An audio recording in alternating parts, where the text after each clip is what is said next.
चलिए आज हम लोग पढ़ेंगे है ना ब्लड के बारे में। तो रक्त के एक नाम और है, क्या नाम है? रुधिर। क्या नाम है? रुधिर। और इसको इंग्लिश में हम लोग क्या बोलते हैं? ब्लड बोलते हैं। क्या बोलते हैं? अब सुनिए, ये एक पूरा टॉपिक आपका खत्म हो जाएगा। ब्लड से कुछ भी कोई भी क्वेश्चन आवे ऑब्जेक्टिव में तो आपका सारा इसी में आपको लिखा हुआ, और इतना अगर याद कर लीजिएगा तो आपको पूरा आपका क्या हो जाएगा, खत्म हो जाएगा। तो देखिए ब्लड से कम आप देखे होंगे, कोई भी सेट उठा के देखे होंगे तो 3 से है ना 2 से 3 क्वेश्चन मिलता होगा आप लोगों को, है ना इसमें। तो सबसे पहले हम जानते हैं कि ब्लड एक प्रकार का कैसा सतही ऊतक है, तरल संयोजी ऊतक। आप लोग भी अंडरलाइन करिएगा, जहाँ अंडरलाइन हम करेंगे वहाँ करना है आप लोग को, है ना। सब नहीं पढ़ना, बस हमको अंडरलाइन जहाँ करेंगे वहाँ करिए। तो सबसे पहले आपसे क्वेश्चन पूछेगा कि रक्त कैसा ऊतक है। तो एक तरल संयोजी ऊतक, जो ऑब्जेक्टिव में आप देखिएगा सेट में पूछा गया क्वेश्चन है। आला कम करिए आप लोग। अब आइए, इसका पीएच मान कितना होता है? 7 पॉइंट। आप लोगों को पीएच मान लिखाए होंगे। हाँ, कभी कभी 7.4 के जगह पर 7.3 मिलेगा, ठीक है। 7.4 के जगह पर 7.3, तो लगभग वही होता है। अब बताओ, जब ये 7.4 पीएच मान है तो बताओ ये अम्लीय होगा कि क्षारीय होगा? हेलो, क्या कर रही है? समझ में नहीं आ रहा कि ठीक है। तो अगर ये 7.4 है तो बताओ ये क्षारीय होगा कि अम्लीय होगा? इसकी प्रकृति जो होगी वो कैसी होगी? कैसी होगी? आपसे पूछेगा कि रक्त जो है ये किस कैसी प्रकृति की होती है ना, किस प्रकृति की होती है? ये क्षारीय प्रकृति की होती है। और अगर पीएच मान अगर याद रहेगा तो आप पकड़ लीजिए। हम जानते हैं कि अगर जिसका पीएच मान 7 से अधिक होता है वो क्षारीय होता है, और जिसका पीएच मान 7 से कम होता है वो अम्लीय होता है, और जिसका पीएच मान 7 के बराबर होता है वो उदासीन होता है। क्या होता है? उदासीन होता है। आगे देखेंगे हम लोग कि इसका अध्ययन क्या कहलाता है? हिमेटोलॉजी, है ना। रक्त का या ब्लड का या रुधिर का जो आपका अध्ययन कहलाता है क्या? हिमेटोलॉजी। अब आइए, एक स्वस्थ मनुष्य में, एक स्वस्थ मानव में जो खून होता है, रक्त होता है, वो कितना लीटर होता है? 5 से 6 लीटर। 5 से 6 लीटर होता है ना। एक स्वस्थ मानव में रक्त की मात्रा कितना होता है? 5 से 6 लीटर होता है। आइए, रक्त की कमी से एक रोग होता है। आइए, बार बार क्वेश्चन पूछता है, आप लोग देखे होंगे आप लोग, ये है ना, कि रक्त की कमी से कौन सा रोग होता है? एनीमिया, है ना। कौन सी रोग? एनीमिया रोग। आगे चलिए, मनुष्य का जो कुल भार होता है, मनुष्य का, उसका 7% रक्त पाया जाता है। कितना प्रतिशत? 7%। मानव का जो शरीर का जो कुल भार होता है उसका 7% क्या में पाया जाता है आपका, है ना, रक्त पाया जाता है। अगला जाइए, यह एक कोलाइडी बिलियन होता है। क्या होता है आपका? कोलाइडी बिलियन होता है ना। रक्त एक कैसा बिलियन है? कोलाइडी होता है। अच्छा, आगे है कि रक्त को कितने भागों में बांटा गया? 2 भाग में। एक होता है आपका प्लाज्मा और एक होता है रक्त कणिकाएं, जिसको हम लोग रक्त विवाणु भी बोलते हैं। क्या बोलते हैं? रक्त विवाणु। तो रक्त के 2 भाग होते हैं, एक प्लाज्मा होता है और एक आपका रक्त कणिकाएं या रक्त विवाणु होता है। अब थोड़ा सा जानेंगे हम लोग प्लाज्मा के बारे में। प्लाज्मा भी रक्त का एक तरल पदार्थ है। रक्त का कैसा पदार्थ है? तरल समझ में आता है ना, लिक्विड फॉर्म, है ना, लिक्विड फॉर्म होता है। क्या होता है ये? लिक्विड फॉर्म होता है। आगे आइए, रक्त का 60% भाग जो होता है, मतलब खून का 60% भाग क्या कहलाता है? प्लाज्मा। 60% खून का 60% जो होता है वो प्लाज्मा होता है। क्या होता है? प्लाज्मा होता है। अच्छा, प्लाज्मा में देखिए 90% जल पाया जाता है, 7% प्रोटीन पाया जाता है, 0.1% लवण होता है, और अन्य पदार्थ कितने प्रतिशत होते हैं? 2%। आपसे पूछता है ऑब्जेक्टिव में कि प्लाज्मा में कितने प्रतिशत जल पाया जाता है? तो 90%। कितना प्रतिशत? 90% पाया जाता है। आपका हर पॉइंट में, हर जो पॉइंट लिखा है सब में एक ऑब्जेक्टिव छुपा हुआ है, हर पॉइंट में छुपा हुआ है। अगला है कि इसका मुख्य कार्य क्या है? प्लाज्मा का मुख्य कार्य क्या है? तो शरीर में बचे हुए भोजन या हार्मोन या उत्सर्जी पदार्थ को क्या करता है? ये परिवहन करता है। क्या करता है?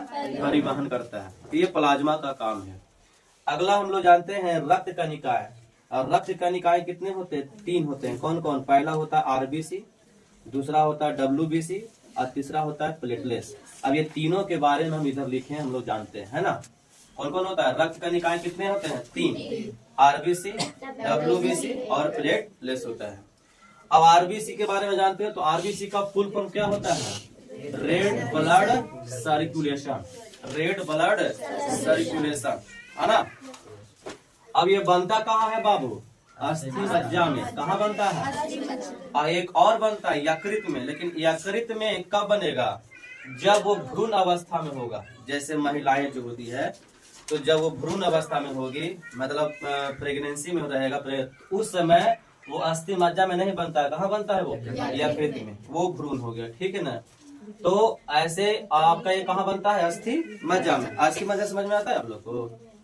बोन देखा है? हड्डी, हड्डी देखो, मान लो कि ये आपका हड्डी है, आप हड्डी देखे होंगे इस तरह का, इस तरह का हड्डी देखे हो ना, इस तरह से रहता है, ये बोन होता है। तो आपको पता है कि बोन भराउट नहीं होता है, खोखला होता है। क्या होता है? और यही बीच में जो है ना, इसी में बनता है ब्लड, इसी को बोलते हैं अस्थि मज्जा। इसको क्या बोलते हैं हम लोग? अस्थि मज्जा। अस्थि समझ में आता है? जैसे कभी बताइए कोई जैसे डेड बॉडी जब जलता है तो बोलता है उसका अस्थिया जलाना है। तो अस्थिया का मतलब उसका मांसपेशी जलता है, कि जो हड्डी उड्डी बचता है, जो जलता है, हड्डी बचता है जो ना, वही अस्थि होता है, ठीक है। तो ये बोन के बीच में ही अस्थि मज्जा, यहीं पर ब्लड बनता है अस्थि मज्जा में। लेकिन एक जगह और बनता है यकृत, लेकिन ये कब बनता है? जब वो भ्रूण अवस्था में होता है तब। जैसे कोई महिलाएं है ना अस्थि में रहती है, तो उस समय ये यकृत में बनता है। अगला आपका है यहाँ पे पॉइंट, इसका जीवन काल हम लोग जानते हैं 120 दिन होता है। आरबीसी का जीवन काल कितना होता है? 120 दिन होता है ना। अच्छा, इसे कब्र ग्रह कहते हैं। किसको का? इसका तो आरबीसी का कब्र ग्रह कौन होता है? पलीहा। पलीहा मतलब जिसको बोलते हैं तिल्ली। कब्र ग्रह समझ में आता है? मर जाता है, जहाँ मर जाए, मतलब है ना, आरबीसी जो होता है जहाँ मर जाता है, ये उसको हम लोग बोलते हैं कब्र ग्रह। क्या बोलते हैं? कब्र ग्रह बोलते हैं। इसका रंग कैसा होता है बाबू?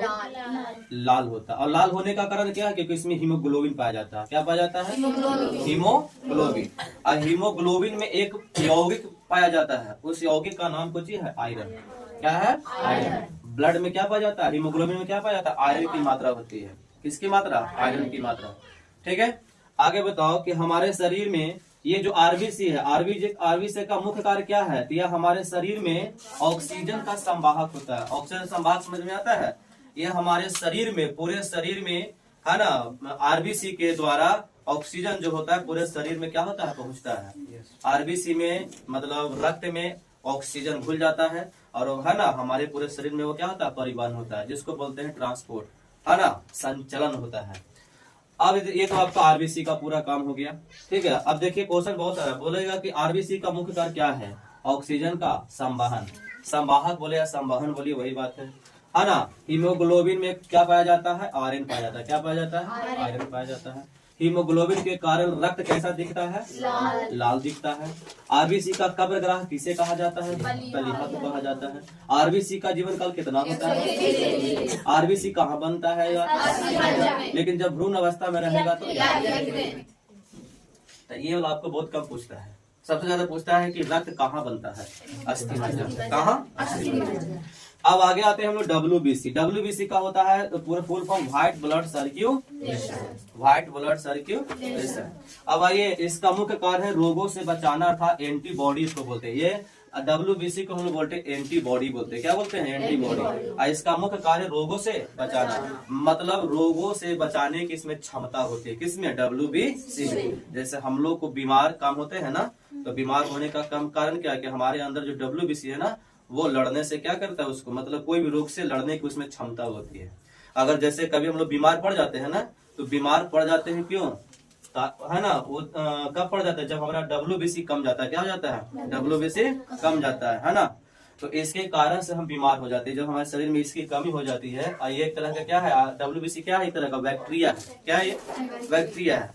जब ये हमारे शरीर में कम जाता है ना, तो हम क्या हो जाते हैं? रोगग्रस्त हो जाते हैं। तो ये एक लड़ने वाला क्या है आपका अथी है, ठीक है। रोग से बचाना इसका काम है डब्ल्यूबीसी, इसलिए इसको हम लोग एंटीबॉडी बोलते हैं। क्या बोलते हैं? एंटीबॉडी। अब है इसका जीवन काल कितना होता है? हम जानते हैं 4 से 5 दिन, कभी 2 से 3 दिन दे देता है, कभी है ना 3 से 5 दिन देता है। तो इसका जीवन काल कितना है? 4 से 5 दिन। अच्छा, इसका एक नाम है ल्यूकोसाइट। इसका क्या नाम है? ल्यूसोसाइट। ल्यूसोसाइट इसका नाम है। अन्य नाम क्या है? ल्यूसोसाइट नाम है। तो आइए देखिए, WBCS से तो ये क्वेश्चन पूछता है, एक आपका उसका जीवन काल पूछता है और उसका काम क्या है, मुख्य कार्य क्या है, ठीक है ना, यही दो को पूछता है। तो RBCS से आपका इतना आपका हो गया। अब आते हैं हम लोग प्लेटलेट्स, या इसी को बोलते हैं रक्त विमाणु, इसी को बोलते हैं थ्रोम्बोसाइट। थ्रोम्बोसाइट बोलते हैं। अब ये इसका 3 नाम है, प्लेटलेट्स, रक्त विमाणु और थ्रोम्बोसाइट। अच्छा, यह जो है ना केवल मानव या स्तनधारियों के रक्त में पाया जाता है। कौन? प्लेटलेट्स। कहाँ पाया जाता है? मानव में, मनुष्य में, और कहाँ? स्तनधारी के रक्त में पाया जाता है। दूसरा है इसका कि इसका मुख्य कार्य क्या है? रक्त को थक्का बनाने में मदद करता है। थक्का बनाना, सुनिएगा, यही प्लेटलेट्स जो है, अगर आपकी बॉडी में कहीं चोट हो जाए या कहीं पर कट छट जाता है, तो जब ब्लड निकलता है ना, तो ये ब्लड निकलने के बाद क्या हो जाता है? ब्लड जम जाता है, पता है आपको? जम जाता है ना, यही जो प्लेटलेट्स है यही जमाने का काम करता है। अगर कहीं पर घाव अगर हो जाता है तो उसको सही करने में किसका काम है? प्लेटलेट्स का काम है। ये जोड़ने का काम करता है। क्या करता है? जोड़ने का काम करता है, ठीक है। तो प्लेटलेट्स जो है कहीं भी अगर हमारे शरीर का मतलब चोटीला भाग होता है ना, या कहीं पर हमारा कट छट जाता है, तो ब्लड जब निकलता है तो वहां पर ये जो है ना ब्लड को क्या कर देता है? थक्का बना देता है। थक्का बनाने के कारण ब्लड नहीं मतलब बहता नहीं, रुक जाता है। तो ये प्लेटलेट्स का काम है। अगला है कि अस्थि, यह भी कहाँ बनता है? अस्थि मज्जा में ही बनता है, ठीक है ना। कौन? प्लेटलेट्स। अच्छा, इसका जीवन काल कितना होता है? 7 से 10 दिन। 7 से 10 दिन। तो इतना आपका तो हो गया भाव। अब आइए थोड़ा सा, रक्त समूह कितने होते हैं पता है? रक्त समूह 4 होते हैं, A B AB और O। A B AB और O।